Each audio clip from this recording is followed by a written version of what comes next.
अस्सलाम वालेकुम नाज़रीन, आप देख रहे हैं प्राइम लॉ एसोसिएट और मैं हूं एडवोकेट मलिक इरफान। अगर आप फाइलर हैं, बिजनेस कर रहे हैं या कोई सर्विस प्रोवाइड करते हैं तो आपके कस्टमर ने आपको अगर कैश में पेमेंट नहीं की तो आप होशियार हो जाएं, क्योंकि अगर आपने 2 लाख रुपए से ज़ायद की इनवाइस पर कैश में पेमेंट ली तो आप पर 50% तक पेनल्टी लग सकती है।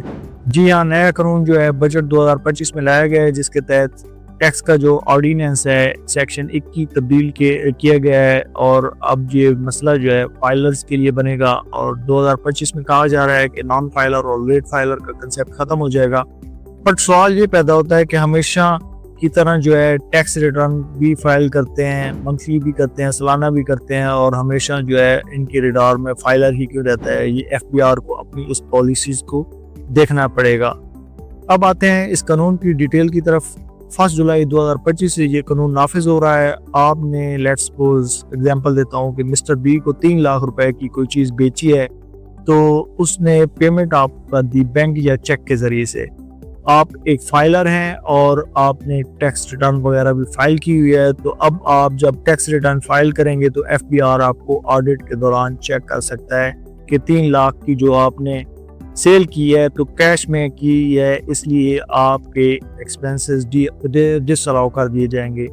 एग्जाम्पल के तौर पे 3 लाख की आपकी सेल थी, 50,000 रुपये इसके ऊपर कॉस्ट आई, 50,000 रुपये ग्रॉस प्रॉफिट आया, टैक्स इसका बनता है 5,000। लेकिन अब इसने रूल के तहत FBR कहेगा कि 50% आपके एक्सपेंसेस डिसअलाउ करते हैं, तो 25,000 आपके एक्सपेंसेस माने जाएंगे और बाकी जो 25,000 हैं वो प्रॉफिट का हिस्सा बना के 50 के बजाय 75 हो गया। तो इसके मुताबिक फिर नतीजतन आपको 15,000 टैक्स पड़ जाएगा। यानी आपका जो एक्चुअल प्रॉफिट है तो वही है, मगर कैश में पेमेंट लेने पर आपको ज़्यादा प्रॉफिट ज़ाहिर करना पड़ेगा और नतीजतन ज़्यादा टैक्स देना पड़ेगा। क्या इनवाइस वगैरह को आप डिवाइड करके कर सकते हैं? तो ये आपके ज़हन में ज़रूर सवाल होगा 1-1 लाख की, लेकिन ये है कि इस तरीके को भी FBR अब ऑडिट के ज़रिए से ट्रेस कर लेगा। तो अपने तमाम कस्टमर को एजुकेट करें, इन्हें आप बताएं कि ऑनलाइन पेमेंट करें, चेक के ज़रिए से पेमेंट करें।